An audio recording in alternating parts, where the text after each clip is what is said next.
Joe Murphy doesn't plant corn, he doesn't plant beans or raise hogs or cattle. He works in Iowa's largest city, but he doesn't have to look far in any direction to find farmland.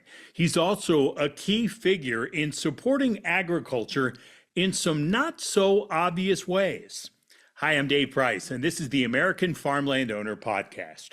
Joe is the executive director of the Iowa Business Council. It's an association of 21 of the state's largest businesses.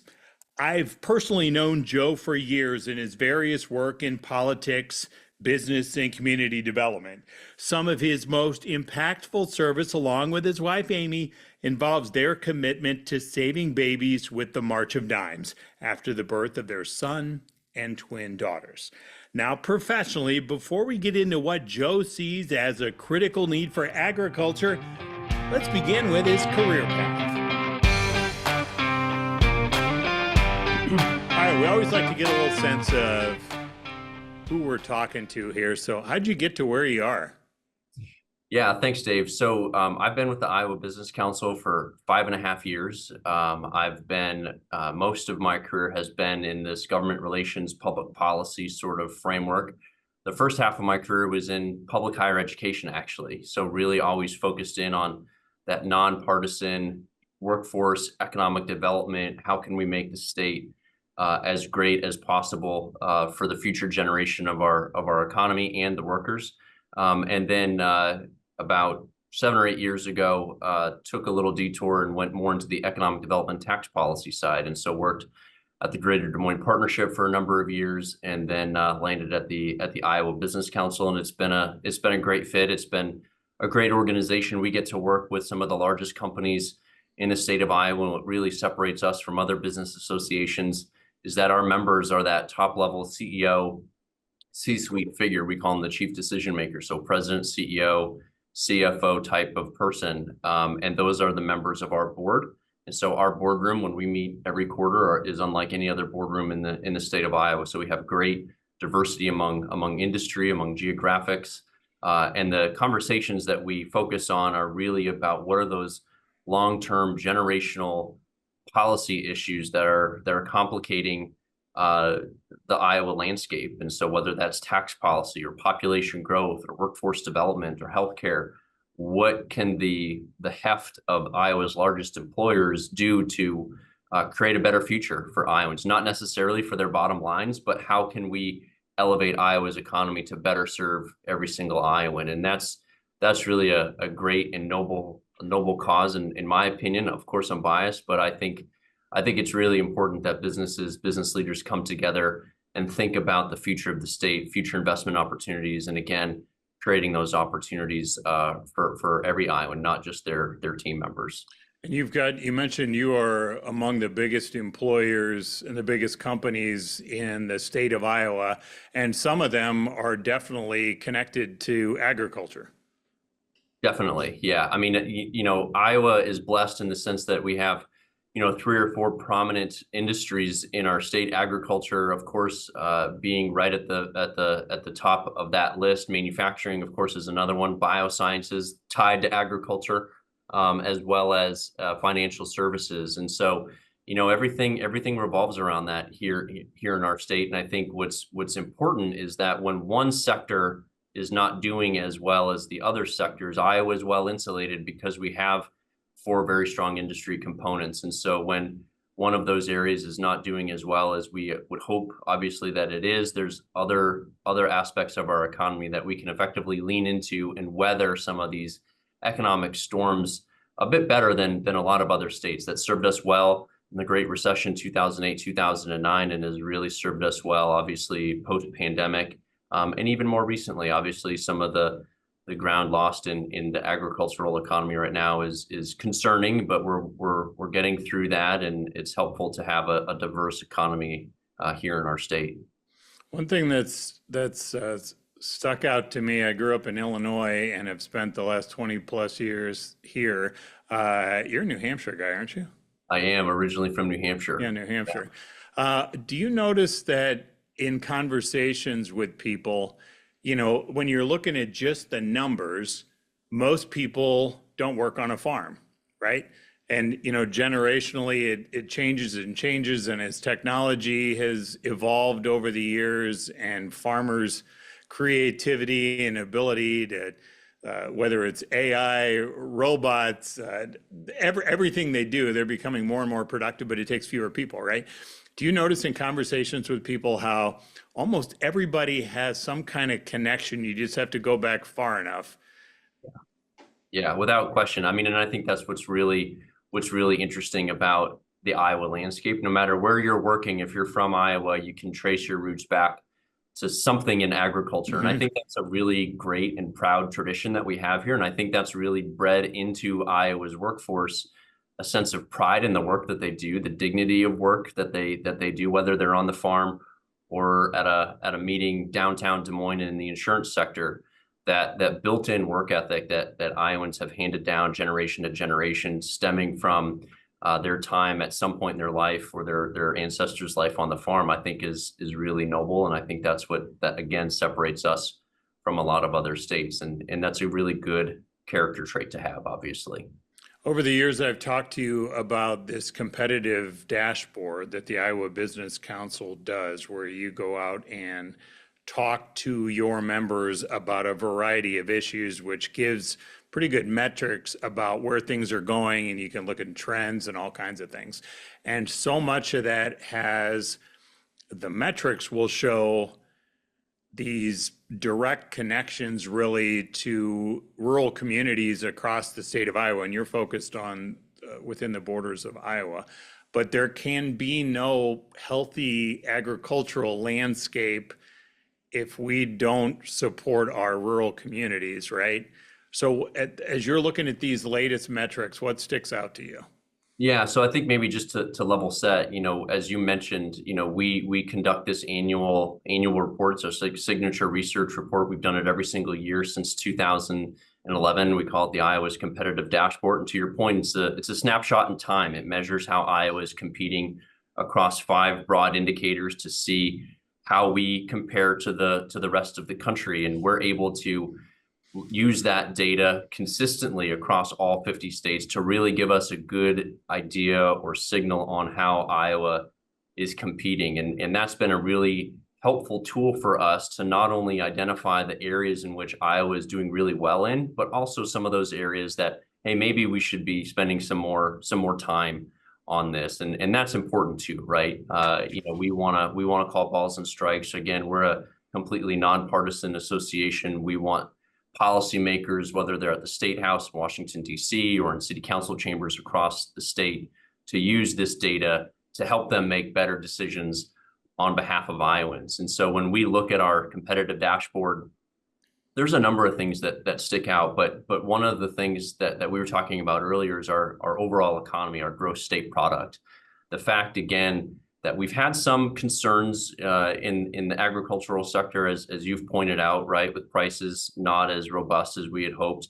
That impact, particularly on agricultural manufacturing, advanced manufacturing, is concerning. But the fact that our gross state product continues to increase year over year, according to our report, more than $250 billion annually is really important. I think it's more than a 6.5% increase in our gross state product this year's report compared to last year's report. And as I mentioned earlier, that signifies Iowa's diverse economy. When one sector is not doing as well, there are other sectors of our economy that can sort of pick up the slack on that. And I think that then insulates us from some of those long-term economic concerns or consequences that sometimes plague other states. We will not be unaffected in some of this sort of economic uncertainty, but we will be impacted to a lesser degree than a lot of other states. And we've seen that time and time again. And so the gross state product item is one that really sticks out to me for those reasons that I just stated, but then also, of course, the fact that wherever we're able to achieve that level of output in a state that's relatively small. We rank 31st, I think, in state population. And so it's a really important metric, the fact that we're able to really punch above our weight class when we think about the number of people that we have in this state participating in the economy and still able to output more than $250 billion annually in a gross state product. When you talk about that population, how much of a challenge is it for these smaller communities when you have somewhere around 70 of the 99 counties or so that have been going backwards in population? So you don't have that tax base, the talent base, all of those things to support some of these smaller or even regional agricultural operations. It makes it so much more challenging. It does, and that's something that we recognize and that we've been sounding the alarm on for a long time. You know, one of the only associations out there that have talked about this on a consistent basis. And when you think about our dashboard, our competitive dashboard, the concern, again, going back to maybe your first question, the things that stick out. So on the opportunity for improvement, it would be our state demographics. You know, we continue to lack the population growth that I think we need to succeed long term. And as you pointed out, more than 2/3 of our counties, you know, reached their peak population before 1950. And as we've seen in more recent times, the areas of growth in our state are concentrated on those very urban areas, whether it's the Des Moines area or the Cedar Rapids, Iowa City corridor. You know, and that's good for those regions. But what we've seen is that there is a lot of pull from the rural regions into those more urban settings. And so, what can we do as a state to make sure that we are not letting those rural local communities, you know, fall farther behind? And long term, what can we do to lift up those communities and provide opportunities so that people either move into those communities or the population is retained there? And I think that there's a number of things relating to public policy that we're supportive of, whether it's affordable and workforce housing in those communities, so people actually have the option to live and stay there, whether it's access to vibrant and healthy, whether it's access to high quality and vibrant healthcare delivery systems. So one of the things that we work with a lot on our members is recruitment of individuals. And one of the first questions that prospective employees ask their employer is, hey, do you have an OBGYN clinic in town? You know, we're a young family. We'd like access to that healthcare. Mm-hmm. Right? And if the answer to that is no, I can guarantee you're not going to land that employee, right? And so what can we do to lift up our healthcare systems in these rural parts of the state to make sure that they have the resources that they need, that they have the doctors that they require, that they have the mental health specialists that can help their local population, so that when those companies are trying to recruit new people into their communities, when they're trying to recruit new companies into their communities, they can say, hey, we've got a great healthcare system here, you know, and we can provide for you. You're not just going to have a job. You're going to have access to housing. You're going to have access to healthcare. You're going to have access to childcare. And those are some of the things that I think we've taken some good steps forward on recently, but it's something that we continue to have to push forward. And I think those are 3 or 4 areas that I think are really important when you think about rural economic development in particular. You know, people kind of snicker when Elon Musk talks about, having kids, and he's got 1 million kids with 1 million women. I don't know how many. I think he's in double digits or something. I'm not even sure. But, we did our part. My wife and I are both transplants, and we had 2 kids, so we've done a +4. You and your wife have 3 kids, so you've done your part in expanding the population. But I can't help but think about, as you're talking, and my wife works in the nonprofit sector in maternal health, and the lack of OBs, when I'm thinking about these families on farm operations, right? So you have mom and dad doing all this, they have kids, and you have to find a way. Maybe your kids are going to go off to college. You want them to come back and take over the operations when mom and dad get old and want to retire one day. But all of the points you bring up, like, you got to figure out, what are you going to do for childcare if both parents are going to be working and they need assistance with that? The OB access, and I don't know how we put more awareness on this, but if we're truly going to support these farm families and allow them to grow and stay and all of those things, at the most basic level, like, mom has to have access to an OB, and she can't drive an hour and a half to get there. That's not practical for 1 million different reasons, and it's not healthy, and it likely leads to mom skipping this. Yeah, not getting this. You're right, and then that has long-term health impacts on that mother and that young child in the future. And we have had, we haven't studied this in our report, but I know you're close to this with Emily. It's we don't have a great track record on maternal health in this state, and so Hmm. that's why we're really proud to support the governor's rural health care legislation this year that really focus on that rural aspect and that local control with respect to some of the different mechanisms that they have in there. So combining uh, millions of dollars in student loan repayment programs and working with those local communities to figure out, hey, what are the service providers that you need in those communities? And now here's access to more than $10 million potentially on student loan repayment. So you can go out and recruit that doc. You can go out and recruit that OBGYN to come in, work and practice medicine or whatever specialty they're in that local region. And then the incentive is obviously that loan repayment for that Hmm. healthcare professional. And as they practice their care in that community, obviously long term, we hope that then that doctor and that provider stays there for the long term, well beyond the required 5 years to get full reimbursement. The other thing that I think is really, really important is the partnership between the University of Iowa Hospital, Broadlawns, Des Moines University, some of our other graduate medical educating hospitals, so that those future docs, we can increase the amount of doctors that we're actually training at these hospitals. And so that we're educating more doctors here in the state of Iowa, and that will mean that we will have access to a larger pool to then hopefully hire in some of these underserved areas. None of these things on their own will solve the problem, but in the aggregate, it's a great step forward, and I think just shows the seriousness of this area. And I think from a policy standpoint, it's just been great to see the great bipartisan support that legislation in particular has received. And let's face it, a pretty uncivil at times political atmosphere, particularly at the national level. And so to see Iowa policymakers reject that trend that we're seeing at the national level and really focus in on communities, particularly rural communities, on this healthcare initiative, I think is really great to see.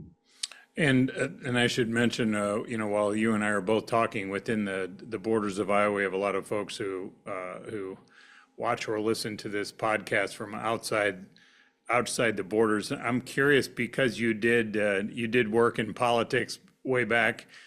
Do you feel like, and I appreciate that you're praising the Iowa efforts to do some of this stuff, but does it seem like there is a national focus on some of these issues that you're bringing up? Because that to me is where the super divisive climate is, because I think a lot of the issues we're talking about transcend Iowa. Nebraska's going through a lot of this, the Dakotas. I mean, a lot of these rural areas, it's just simple. It's Yeah. just simple numbers. In a lot of these cases, like, we have to find some way to get more folks all the quality of life things and necessities they need so they can live in these smaller communities in all of these states, particularly in the Midwest where so much of this is common. Do you feel like, I know you connect with a lot of folks in DC. Yeah. Is there I know, and a lot of this doesn't have an easy push either. It's not a one simple solution, but are we doing a good enough job to make this awareness in front of these folks? Yeah. So to your point, yes, I mean, every state is struggling with this, particularly on the healthcare side. When you think about access to primary care providers, mental health professionals, OBGYNs, we could use literally thousands of more of these individuals. But what I'd say though is that it helps when you have the strategic and the direct push from Iowa lawmakers, not only at the state level, but then pushing that up at the federal level as well. I think that really bodes well for our state, and we have a long way to go. But we consistently are bringing forward different, new, innovative ideas and proposing them in a way that I think lends credibility to what we have going on here in the state. We're not always going to agree with everything, whether it's a new mental health redesign system, right? Whether it's other types of laws or proposals. But I think the fact that we're recognizing where we need to go, I think is really important. And what I've observed in maybe some other states is that they don't want to tackle the hard issues. They don't want to tackle some of these generational items because it's hard, Dave. It's really hard to get forward, to push forward.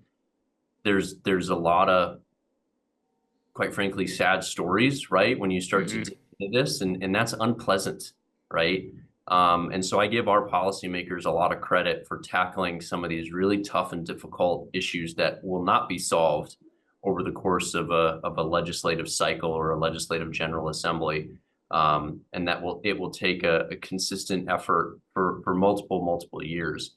But the work that we do now in addressing these problems will really pay dividends in the future, and we'll all look back and be glad that we had the courage to tackle some of these and glad that we tackled some of these tough conversations.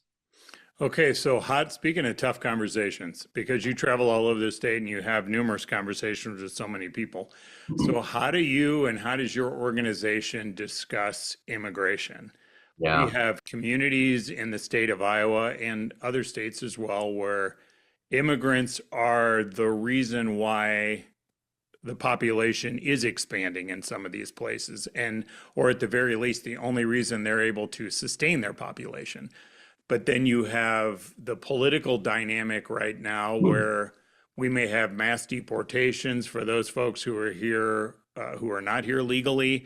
Right. We've now seen, now we have some extreme cases where we at least have one, it might be more than that, people swept up in these kind of raids, sent to another country into prison, and turns out maybe they shouldn't have been. And so that makes it kind of this flashpoint. But how do you address and how do your members discuss immigration in a state like Iowa that's pretty dependent on immigrants to help with the labor pool?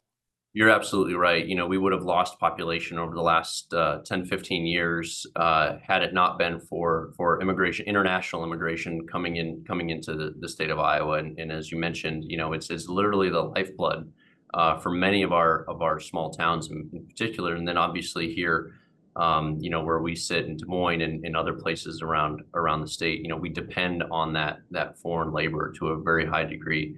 So we really try at the Iowa Business Council to take a business approach or an economic approach to this and simply talk about it in the terms of immigration as an economic development tool and a workforce development tool. We continue to have a workforce situation on our hands where we have more job opportunities available than people on unemployment. And the only way that we can address our future economic ambitions is to bring in more people to this state.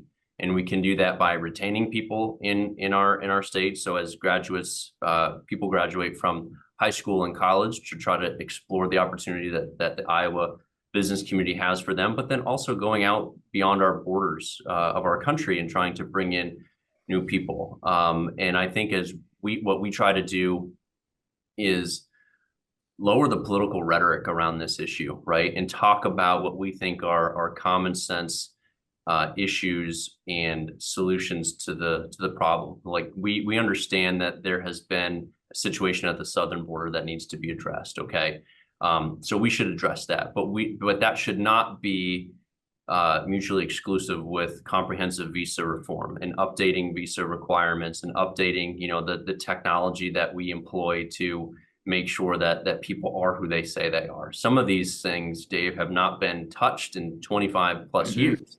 Our economy has changed a lot in the last 25 days, let alone the last 25 years. And so what can we do to talk about new visa structures and H-1B expansion in high demand jobs and H-2As and H-2Bs and making sure that we have a proper vetting system so that legal immigration can flow into this state and country in a way that's going to enhance economic opportunity and create more jobs for Iowans, create more jobs and business expansion opportunities for Iowa companies, and really bring in that next generation of innovation and opportunity for Iowans in the future. And so we really try to make sure that we're constantly talking about that issue with our federal delegation in particular, because our view is that if we don't talk about it in this sense through this economic lens or this workforce lens, is that we let them off the hook, right? And we're always very respectful, right? And we want to bring up the issues, but we want to make sure that they hear from us on the importance of this topic so that then they can go to their colleagues in other states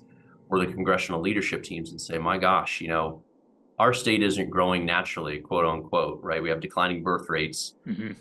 We need people. And the best way to do that is to bring them in. And Iowa has a rich history and legacy of being a welcoming beacon of hope for so many people. And we should really lean into that moving forward.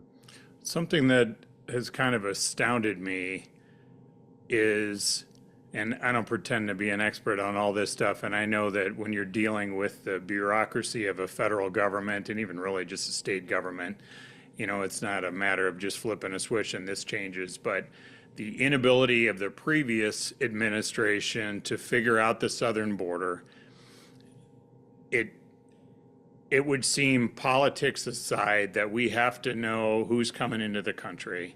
Right. And the system itself, we have been welcoming to people who are fleeing persecution, awfulness, wherever their previous country was. And you can go back, centuries really, and how we were founded, people trying to flee tyranny. But it's astounded me how the inability of Congress in particular, and I suppose the previous presidential administration, to deal with security at the border, but also just speeding up the asylum process, just at the most basic level, having somebody come in, and most of these folks are not sneaking in and getting past and whatever. You got a lot of people coming in, they sort of turn themselves in, and then you go through the process, you get a number, a court date, whatever the heck it is. But if it's going to take you a year, 2 years, 3 years, that is what has been astounding to me about how impractical that is. Yeah. Like, these people have to do something for a living in the meantime. Right. So then that already opens up all kinds of other problems. Why on earth we aren't able to have a streamlined, quicker process, whether we have a gazillion judges and court systems in Texas or in California where you can go there and it's all, I know it's complicated and you got to vet people and all this, but then to your point about the visas, that takes too long too. Right. And it's astounding the lack of action. Yeah, and you create an incentive structure that doesn't breed good behavior, right? Mm-hmm. So if the court date's not for 18 months, you're going to go do something, and you're basically chancing that you won't get caught in that interim period. And oftentimes that person doesn't want to do that, I would think, venturing a guess there. But what else are they going to do? I mean, so the incentive structures are completely out of whack. You create a permission structure as well to then go do other things that perhaps are illicit, and it creates a whole other problem that you didn't have previously because the system is simply inefficient, right? And I think about the other thing that we're really focusing on too is our college retention, right? And we have 3 amazing public universities in this state. We have 2 Research One institutions in this state with Iowa and Iowa State University. Literally, the international migration into those 2 research universities in particular is astounding because they have an international reputation for excellence. And a lot of those young people are studying really critical areas that we need jobs in job areas that we need filled, whether it's engineering, other STEM professions, physicians, you name it, right? And so, they come here, Iowa taxpayers in some degree subsidize them because, while they pay full freight tuition, they're using resources that are paid for at the university by taxpayers, which is a good thing. And then, we say good luck, in your home country, right? If they can't get a job within a year. I mean, in these high demand areas, there should be a green card stapled to that diploma, as an example. And we should be doing that all across the country. if you come here to be educated, we probably have a really good idea of who you are. We do know who you are. That's supposed to be, a tongue-in-cheek comment, but we should not then say, hey, it's been a great 4 years, it's been a great 6 years, it's been a great 8 years, depending on what level of education that you achieve. We really hope you do a great job in Spain. We really hope you do a great job back in Taiwan. We really hope your life works out well in Japan, right? These people have come to this country to get ahead, and we should continue to employ them literally, and open up opportunities for them so that they can create opportunities for Iowans and our national citizens as well. It just doesn't make any sense to us. How many members do you have? We have 21 members of the 21. Iowa Business Council, and in total, we employ more than 150,000 Iowans as a result of that. And do you think that, you have some members who maybe have some kind of direct ag connection, some who do not, but overall, we have to have a healthy agricultural economy and support system for all the reasons we've talked about during this conversation. Do you think that your members all get that? And what do you do to make sure that they are connected to these needs? Yeah, I think our members in particular are very well aware of the importance of the agricultural economy to this state, number one, and then number two, the importance it is for their individual companies, right?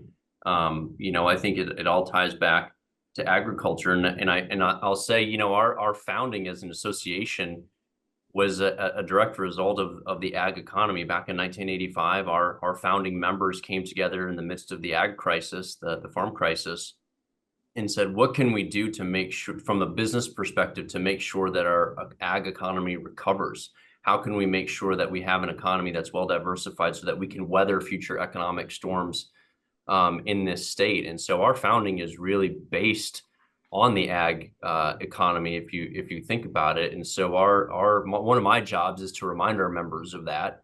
And then when we have our board meetings every quarter, and we have specific roundtable discussions among our members, those conversations always return, right? And what can we be doing to support our economy? What can we be doing to support rural communities in our state? And how can we continue to uplift the hugely important ag sector and ag economy in our state? And what can we do to make sure that they have the opportunities that they need to not only continue to do great things for the state of Iowa, but literally feed the world?